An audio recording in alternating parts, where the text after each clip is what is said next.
sekarang kita masuk ke bagian Python control flow, teman-teman. Seperti biasa ya, kita mulai dari definisi dulu nih. Jadi bayangin teman-teman mau bikin nasi goreng ya. Teman-teman kan sebelumnya harus sudah tahu dulu nih tahapan-tahapan gitu ya, atau alur seperti apa untuk bisa sampai jadi nasi goreng kan. Nah sebenarnya kalau teman-teman telaah dalam proses-proses pembuatan nasi goreng, itu tuh ada banyak sekali control flow yang dilakukan sama teman-teman sendiri gitu ya pada saat melakukan eksekusi masak nasi goreng gitu ya. Itu sebenarnya ada banyak sekali yang dilakukan. Contohnya misalkan, oke, secara prosedur kita harus punya telur, harus punya garam, harus punya nasi gitu ya, harus punya merica, harus punya bawang merah, bawang putih misalkan. Ketika teman-teman eksekusi untuk menjalankan program tersebut gitu ya, melaksanakan prosedur masak nasi goreng tersebut, ternyata telurnya nggak ada nih. Apa yang mau teman-teman lakuin kan? Apakah kita tetap memasak nasi goreng atau enggak gitu? Atau enggak jadi, atau biarin aja masak tapi tanpa telur gitu? Ya kan? Itu adalah salah satu contoh control flow pada saat teman-teman mau menjalankan flow memasak nasi goreng gitu. Oke, teman-teman tetap bisa kontrol flow dari prosedur memasak nasi goreng. Nah, di pemrograman juga sama. Itu ada 3 kurang lebih, ada conditional itu tadi ya. Jadi control flow yang dilakukan untuk satu circumstances tertentu gitu ya, satu kondisi tertentu yang pengen teman-teman define. Biasanya ini melibatkan sama comparisons operator, kalau teman-teman masih ingat ya. Jadi nanti dia akan mengevaluate comparisons operator, nanti nilainya apakah true atau false. Nah, kalau true dia mau melakukan apa, kalau false dia mau melakukan apa gitu. Yaitu conditional itu seperti itu. Ya, bayang ya, kalau tadi contoh nasi goreng berarti let's say ternyata telurnya nggak ada nih, di prosedur harusnya ada gitu ya. Kita expect akan ada, tapi ternyata telurnya bernilai false nih pada saat aplikasinya sudah dijalanin gitu ya, dan klien sudah jalanin aplikasinya gitu ya. Orang udah mau masak nasi gorengnya gitu, ternyata telurnya nggak ada. Nah, apa yang dilakukan? Apakah kita mau berhenti aja masak nasi gorengnya atau mau kita lanjut tapi tanpa telur misalkan? Itu salah satu contoh kondisional ya. Yang kedua ada looping, teman-teman. Looping ini melakukan iteratif, melakukan perulangan pada salah satu prosedur gitu ya. Contoh misalkan pemberian garam misalkan. Selama nasi gorengnya belum gurih, kita terus-terusan tambah garam gitu ya. Tambah garam, terus kita cobain, gurih enggak, kalau enggak tambahin lagi garam, cobain lagi, kalau enggak kita tambahin lagi garam sampai nasinya terasa gurih gitu ya. Nasi gorengnya terasa gurih, stop tambah garamnya. Nah, itu salah satu control flow looping, teman-teman. Oke, keywordnya ada 4, ada while, ada for, ada continue sama break. Sebenarnya untuk loopingnya hanya while sama for saja, nanti continue sama breaknya bisa dipakai untuk inside of looping. Nanti kita jelasin di bagian demo ya, biar lebih paham. Nah, yang ketiga, ada bagian error handling, teman-teman. Error handling ini adalah ketika aplikasi teman-teman tuh nggak expect akan dimasukin value yang bikin aplikasinya jadi error gitu. Nanti teman-teman harus nge-handle error itu, terus teman-teman harus ngasih tahu nih ke depan errornya apa gitu. Paham ya? Let's say misalkan kita perlunya telur nih, ternyata ada bahannya bukan telur, ternyata daging misalkan. Oh ternyata kita masaknya malah pakai daging gitu. Nah prosedur untuk masak nasi goreng tadi gitu ya, kalau diganti ya dari telur jadi daging gitu, apakah nasi gorengnya akan tidak sesuai dengan yang diharapkan gitu kan? Kalau tidak sesuai dengan yang diharapkan, apakah mau dikasihkan ke klien gitu ya, apakah akan dikasihkan ke customer atau enggak gitu. Itu salah satu jadi contoh errornya gitu. Apakah errornya mau disimpan keluar ataukah mau ya udah selesai aja aplikasinya kita crashkan aja gitu. Nah, dalam contoh masak tadi ya nggak usah jadi aja masaknya gitu ya. Bayang ya, nanti ada 3 keyword, ada try, exception, sama finally teman-teman. Nah sekarang kita masuk ke bagian Python control flow yang pertama nih teman-teman, which is conditional ya. Jadi di conditional ini ada 3 sintaks yang perlu teman-teman pahami. Ada if, ada elif, sama else. Nah supaya teman-teman lebih ngerti ya, lebih paham bagian conditional control flow ini, kita coba langsung praktekin aja di VS Code ya teman-teman. Jadi kita starting ngoding ya pakai VS Code. Silahkan dibuka VS Code-nya. Terus jangan lupa di open folder bagian di mana teman-teman nyimpen pembelajaran Python gitu ya, di mana teman-teman mau mulai ngoding pakai Python gitu ya. Silahkan buka direktorinya. Kebetulan gue udah masuk direktorinya, gue udah buat satu file Python ya, which is main.py ini. Ya, kita mulai ngoding di sini. Nah, let's say gue punya variabel angka sama dengan 1 ya. Nah, kita belajar dari if dulu ya. If angka lebih besar dari 10 gitu ya. Nah, ini sintaks untuk conditional if teman-teman. Jadi if terus kondisinya apa? Nah, gue udah jelasin sebelumnya kan bahwa conditional operator ini akan sangat relate sama comparisons operator yang udah pernah kita pelajari nih teman-teman nih. Yang nantinya akan menghasilkan nilai boolean gitu ya, either itu true atau false ya. Tapi sebenarnya kalau di Python itu array terisi itu dianggapnya true gitu ya, objek terisi itu dianggapnya true juga, integer selain 0 juga dianggapnya true gitu. Tapi nanti kita akan bahas di bagian data struktur detailnya gitu ya. Itu nanti yang jelas adalah teman-teman mesti tahu biasanya ya ini akan relate sama comparisons operator teman-teman si conditional control flow ini gitu ya. If angka lebih dari 10.2 gitu ya. Ketika teman-teman enter, nah ini canggihnya IDE teman-teman. Dia udah langsung ngasih indentasi teman-teman. Karena Python ini control flow-nya based on indentasi ya teman-teman. Jadi ada beberapa pemrograman yang control flow-nya berbasis curly bracket. Jadi pakai kurung kerawal gini gitu ya.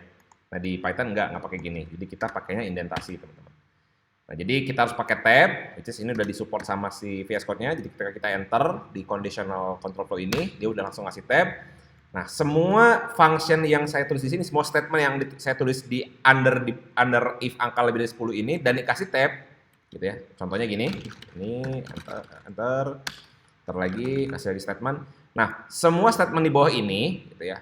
Karena punya level indentasi yang sama, oke, dia akan dieksekusi ketika nilai if ini true, teman-teman. Bayang ya, maksudnya ya. Jadi kalau angka di sini gue ubah jadi lebih kecil, which is jadi true ya. Angka kan sama dengan 1. Nah, 1 lebih kecil dari 10 gitu ya. Betul ya, true kan? Berarti ini true nih, maka yang di bawah ini akan dieksekusi, teman-teman. Contoh, gue bikin print angka kurang dari 10 bos gitu. Oke. Nah, kalau kita jalanin teman-teman silahkan buka integrated terminalnya ya, go to terminal terus dijalanin aja programnya Python 3 main.py. Lihat, angka kurang dari 10 bos. Ini function ini akan dieksekusi teman-teman. Kenapa? Karena nilainya true. Oke. Coba kalau ini gue bikin jadi 100 teman-teman. Kita coba jalanin lagi. Lihat. Nggak keluar ya. Print angka kurang dari 10 bosnya nggak keluar teman-teman karena ini nilainya false teman-teman. 100 kurang dari 10 false dong ya kan, 100 harusnya lebih dari 10 kan. Ketika false, semua yang semua statement atau semua ekspresi yang kita tulis di bawah dengan level indentasi berikutnya gitu ya, dengan level indentasi seperti ini gitu ya, ditambah 1 gitu, level indentasinya ditambah gitu, maka nggak akan keeksekusi teman-teman karena nilainya false. Oke, kebayang ya? Oke, nah sekarang kita belajar berikutnya nih ada elif angka sama dengan 10 gitu ya. Artinya apa? Artinya kalau tidak kurang dari 10 gitu ya, coba cek apakah angka sama dengan 10 gitu. Kebayang ya? Coba print angka sama dengan 10 bos gitu. Oke, bayang ya maksudnya ya. Jadi dia akan ngecek apakah angka kurang dari 10, kalau enggak dia akan ngecek ke elif berikutnya gitu ya, ke if berikutnya gitu. Apakah sama dengan 10? Nah, kalau enggak, kalau teman-teman mau bikin statement lagi, pakai elif lagi teman-teman. Elif angka sama dengan 11, print angka sama dengan 11. Dan ini bisa dilakukan sebanyak yang teman-teman mau gitu ya, si elif ini gitu. Nah, tapi kalau teman-teman pengen bikin statement pokoknya selain kurang dari 10 dan bukan 10 dan bukan 11 gitu ya. Pokoknya selain dari itu gitu ya. Ya tinggal teman-teman pakai keyword terakhir which is else. Nah, else ini gitu, akan dieksekusi ketika semua statement if-nya false gitu. Bayang ya. Selain statement maksudnya ketika semua statement if ini false semua gitu ya, value-nya yang akan dieksekusi adalah si else ini. Print angkanya, ya kalau dalam hal ini kita tahu ya bahwa ini pasti lebih dari 11 dong, ya kan? Angkanya lebih dari 11. Oke, kalau kita jalanin, nah angkanya lebih dari 11 teman-teman. Ya benar ya, angkanya 100 kan? 100 kurang dari 10 false. 100 sama dengan 10 false, 100 sama dengan 11 false juga. Maka yang dieksekusi adalah else ini teman-teman. Nah, ada sempat beberapa pertanyaan ke gue gitu ya. Apa bedanya Bang kalau kita tulisnya kayak gini nih? If angka kurang dari 10, eksekusi print angka kurang dari 10 gitu ya.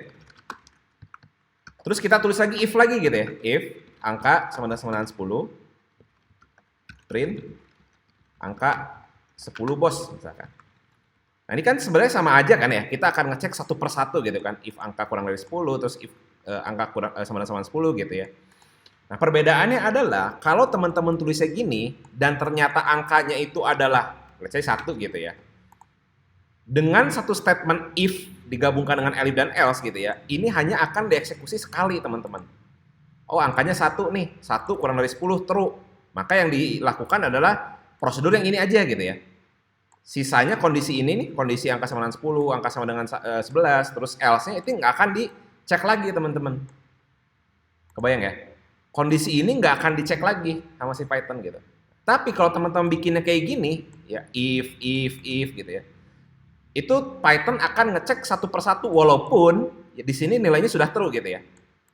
Angka 1 kurang dari 10 true gitu ya. Ini dieksekusi. Nah berikutnya ini akan dicek lagi nih angka 1 sama dengan 10 nggak false gitu ya. Walaupun ini sama-sama nggak dieksekusi gitu ya si function ini, tapi in terms of komputasi teman-teman jadi boros gitu. Harusnya ini nggak perlu dicek lagi gitu kan. Nah makanya ketika teman-teman pengen bikin if, elif, else gitu ya, kombinasi antara tiga statement tadi, tiga sintaks tadi gitu ya, if, elif, dan else, ya pastikan teman-teman bahwa pengecekannya bisa dilakukan dalam single cekan gitu ya, single pengecekan gitu, dalam sekali pengecekan maksudnya, ya paham ya, karena itu akan jadi jauh lebih menghemat dan lebih efisien. Oke, paham ya? Itu masalah conditional control flow teman-teman.